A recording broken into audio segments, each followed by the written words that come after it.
Welcome to this Dr. English video on Emily St. John Mandel's novel Station 11. Station 11 was published in 2014 and it's one of my favourite novels. I've read it many times. So I'm making quite a few videos on this and I really recommend that you like and subscribe to my channel, and that way you can check out my other videos that I'm making on it. This one in particular is just an overview of the text. So first of all, just a little bit on the author. She's a Canadian woman and this is her fourth novel. Her name is Emily St. John Mandel. St. John is actually her middle name, so I can from now on in call her Mandel, which is a little bit quicker. She was born and raised on Denman Island off the west coast of British Columbia in Canada. And then, after growing up, she went off to finish school and went to Toronto, where she studied dance, and then later on ended up in New York City. She's interesting because one of her main characters in the novel, the kind of central character, is a guy called Arthur Leander. And her path follows his a little. Well, they have a similar path in that Arthur grew up on an island called Delano Island and left school, went to Toronto and studied acting, and then later ended up in New York City. Another character, Miranda, also grew up on the same island, left school, went to art school, and then herself ended up in New York City. So there's a strong connection between the author and some of the characters in the text, something that I find really interesting. So the novel itself, you're probably already aware of this, and I don't want to spend too many minutes talking about stuff you're aware of. It follows a nonlinear structure. It begins in what we could more or less describe as the present. It's the end of the world. A virus wipes out most of the world's population. The novel then charges forward, leaps forward 20 years to what happens after that, and a very large part of the text is set in that period 20 years after the end of the world.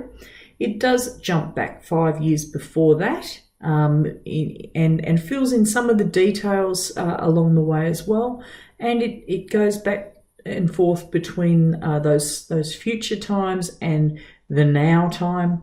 It also goes back and fills in the detail of some of the main characters, going back quite a distance, 15 years or more. And in some of the memories of Arthur, the main character, it goes all the way back to his childhood when he's about 7 or so years old, and he dies age 51. So it's going back more than 40 years into the past.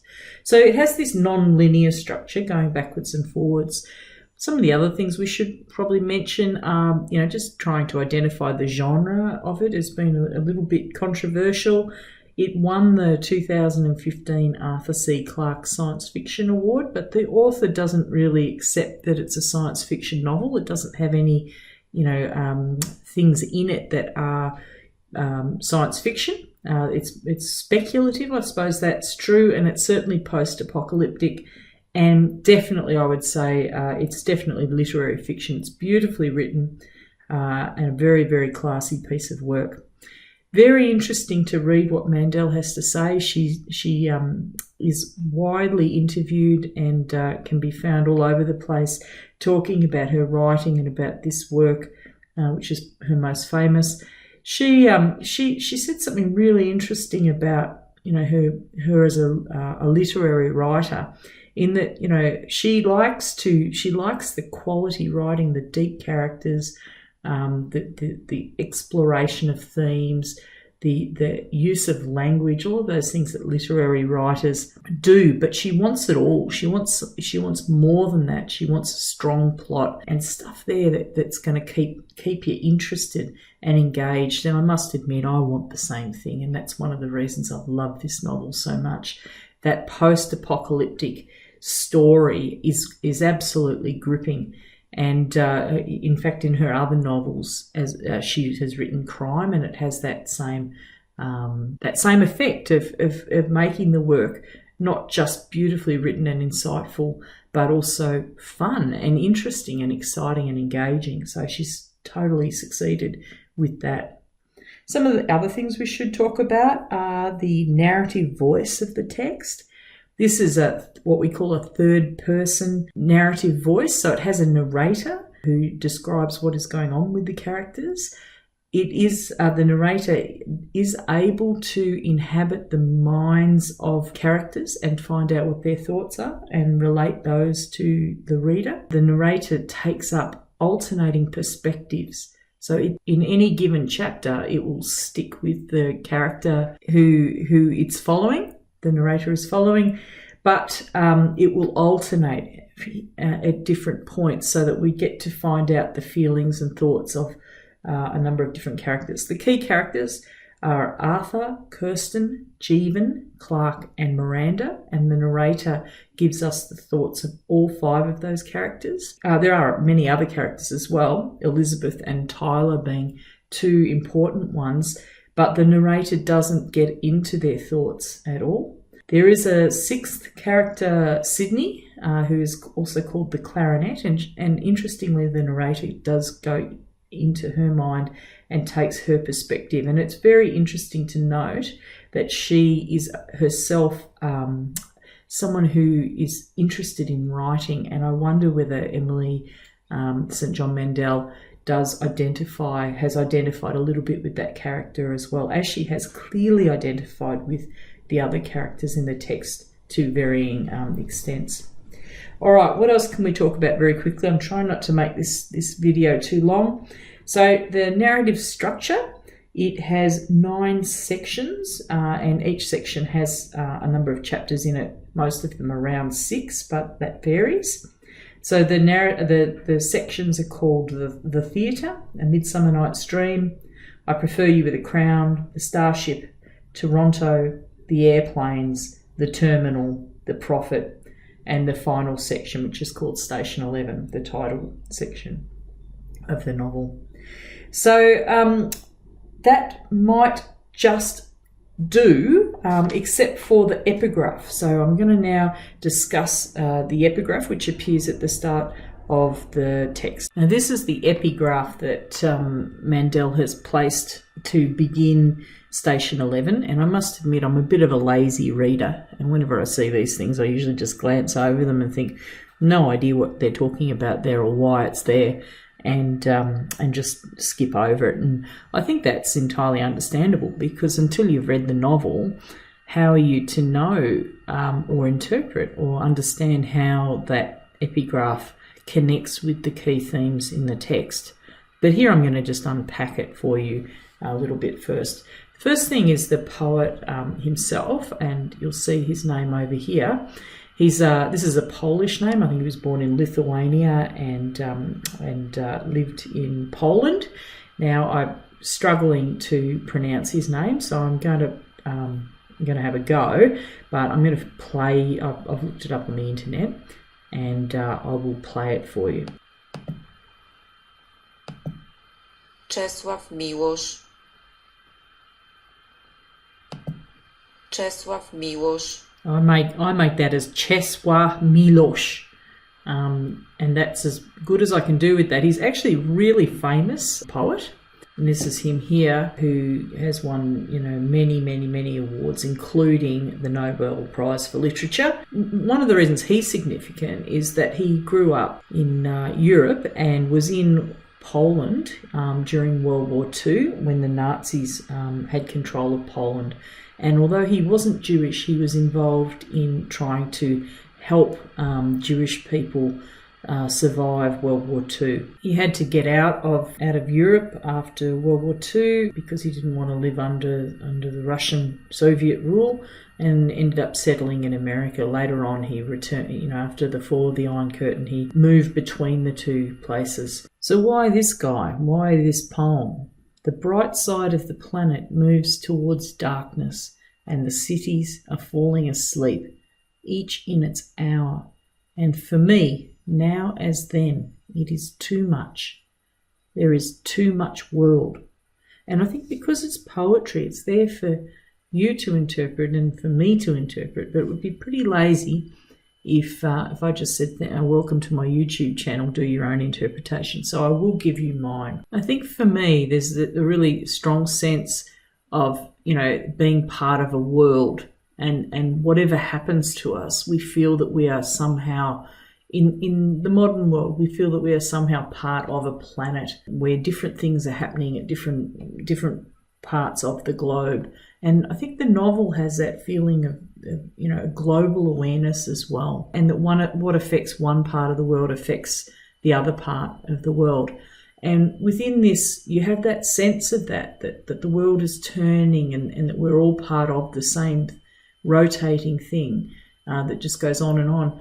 But here there is some anxiety, and for me, now as then, it is too much. So there's this anxiety about this globalization, and there is too much world. There's something about there is too much in the world to cope with, for people to cope with. And the other significant world is now as then, and I wonder what then is meant to refer to.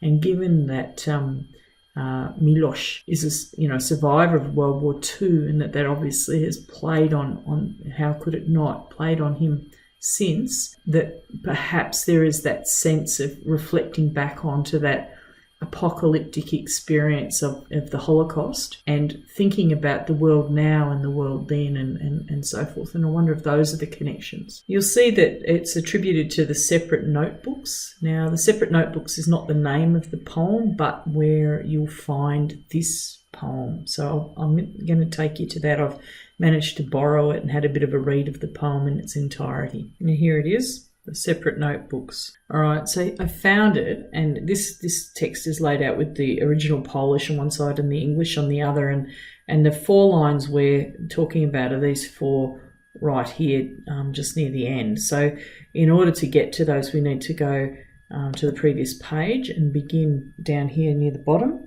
If not now, when? Here is the Phoenix airfield. I see the cones of volcanic mountains. And I think of all I have not said about the words to suffer and sufferance, and how one can bear a lot by training anger until it gets tired and gives up.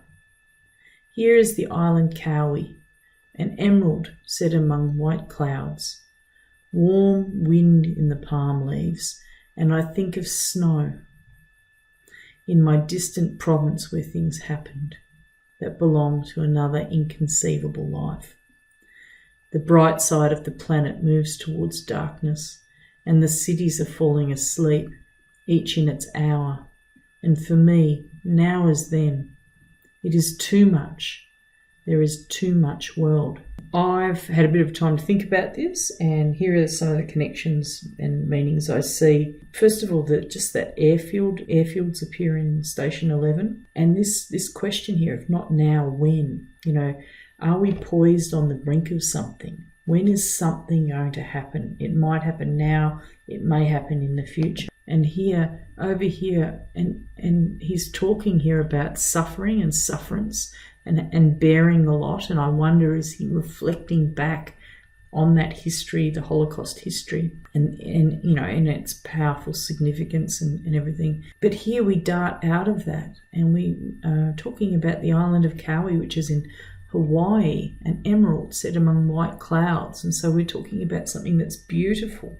Warm wind in the palm leaves. So he's talking about moments of beauty that can exist even after suffering, the worst suffering. But then he's taken out of that, and he says, and I think of snow in my distant province where things happened that belong to another inconceivable life. And to me, that's, the coldness of Europe and World War II. And so even when one is enjoying the present, one, has not entirely lost that horror that has happened in the past. And then we go into our lines. The bright side of the planet moves towards darkness. And is that symbolic? The bright side, maybe we're living in a time of wealth and prosperity and democracy and safety and all of those things. But the bright side of the planet moves towards darkness. I mean, that's literal, as in the planet is turning, rotating. but also is darkness the unknown, or is darkness the apocalypse, or the horror? Are we moving towards that? And the cities are falling asleep, each in its hour. Is he talking about the way that the cities in Europe fell one after another under Hitler, and perhaps today the way that some of the things we fear today are spreading around the world? And for me, now as then. So now, is he feeling that anxiety about the world and the shape that it's in and where it's heading? Now as then, it is too much. There is too much world. All right, so that's my kind of interpretation of it. And I'm going to leave it at that because this video has already got a little bit too long. But I hope you'll stick around. Do like and subscribe to my channel, and I will hopefully be able to help you out with some really good interpretations of this absolutely fantastic novel, Station 11.